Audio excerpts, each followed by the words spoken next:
Ukraine is deploying a 2,000-year-old weapon to slow the Russian advance.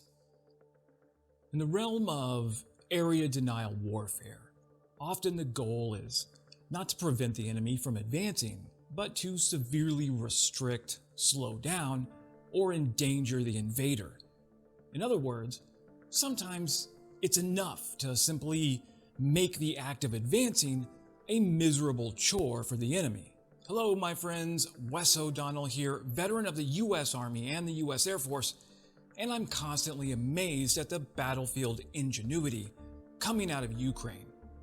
It's an army that can seamlessly combine modern Western equipment, Soviet-era tech, and off-the-shelf consumer gear, smash it together, and make it work brilliantly. And now, we can add 2,000-year-old military equipment to that list.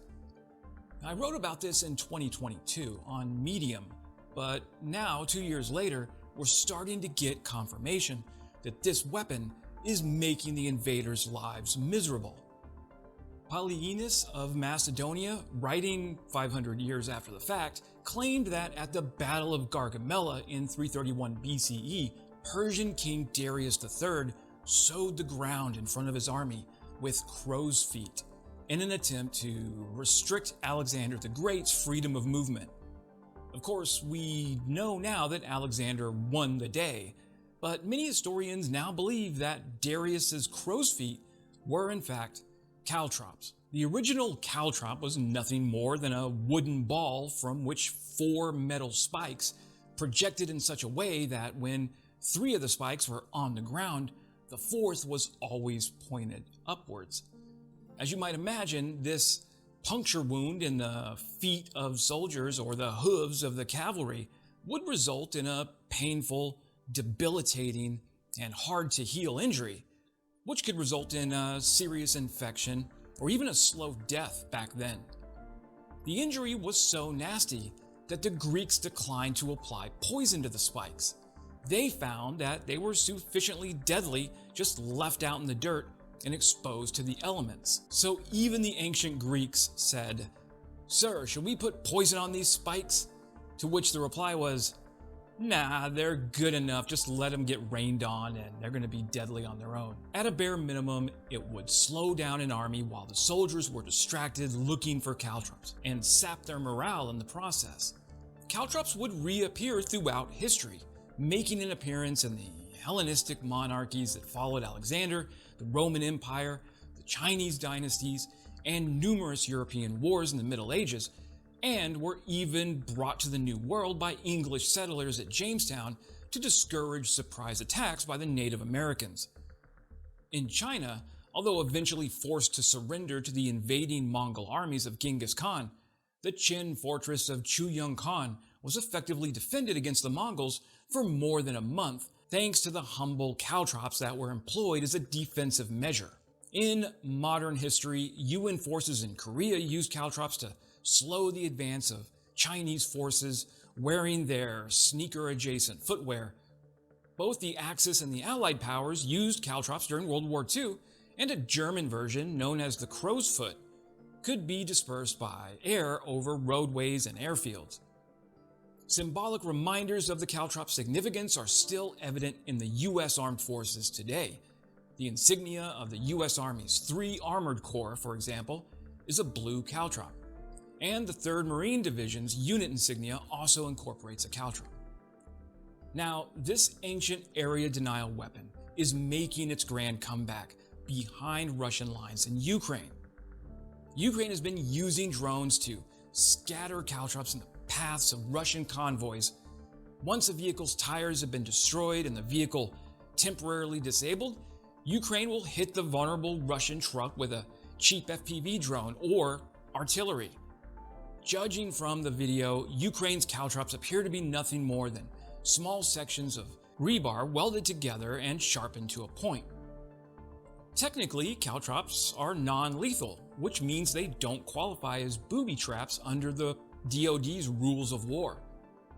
The mission is as simple as it is ingenious. Specialist Ukrainian drones use the cover of night to drop hundreds of caltrops across known Russian supply lines and routes of advance. Drones, which can deliver payloads with precision, are an obvious match for caltrops. Ukraine used caltrops earlier in the war as a defensive measure, but this is the first recorded use of them in offensive operations behind Russian lines. Russian social media posts on the popular VK platform have been complaining about the tactic. According to one Russian soldier, and I quote, "Now the Ukrainian armed forces are actively dumping such thorns on the roads used by our troops. According to their plan, after a puncture, the car stops and is destroyed by artillery fire or kamikaze drones. Yesterday, we also ran over such thorns, but continued to move to a safe place." End quote. The rebar caltrops aren't the only design. One Ukrainian blacksmithing firm called Art of Steel, which previously and still does make medieval armor for reenactors, has turned their skills into making caltrops. Ukrainian caltrops won't stop tracked vehicles, but Russia is in short supply of those. Russia could attempt to affix something akin to a bulldozer blade or a V-plow on the front of every truck to sweep away these thorns, but that in itself would be prohibitively expensive and time-consuming, thus burning more Russian resources. Caltrops represent a simple, low-cost way of stopping a truck so it can be finished off by a grenade-dropping drone. Ukrainian operators are world leaders at demolition by drone. One Russian blogger complained, quote, "The enemy keeps coming up with new nasty things. Not only do they drop mines from the drones, but they literally cover dangerous sections of frontline roads with spikes. For safety reasons, we have to literally fly through these areas, and our vehicles drive at the maximum possible speed, and imagine what happens to a car when two or more wheels are immediately punctured by its spikes." End quote. Supply runs are typically made at night when there is less danger from FPV attacks, but driving at speed, there may be little chance of spotting caltrops on the road. A vehicle that suffers a high-speed blowout might lose control and crash, but much worse is likely to follow. Quote, "In these places, enemy drones are waiting for their prey. As soon as the vehicle stops, an enemy bird immediately appears and drops bombs. Insidious bastards," writes the blogger. The tactic of dropping caltrops from drones will no doubt inspire a variety of other novel techniques. Drones can already place mines, ground sensors, and even small robots. The only limit is the imagination of the users. Unlike other weapons from antiquity, which have enjoyed various upgrades over the millennia or been replaced completely, the caltrop is just as effective today in its nearly identical form as it existed 2,400 years ago. It's also the ideal passive weapon if you think about it. Cheap, portable, lightweight, durable, and extremely easy to produce in large quantities. I've said it many times before.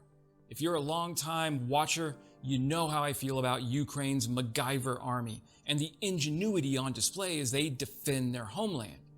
Ukraine's ability to seamlessly combine the modern NATO standard Western weapon systems with both Soviet-era systems and off-the-shelf consumer solutions is a recipe for success.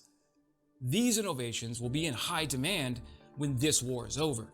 Western countries are already lining up to get a piece of the Ukrainian defense tech industry. And now, their battlefield innovations can include weapons from antiquity.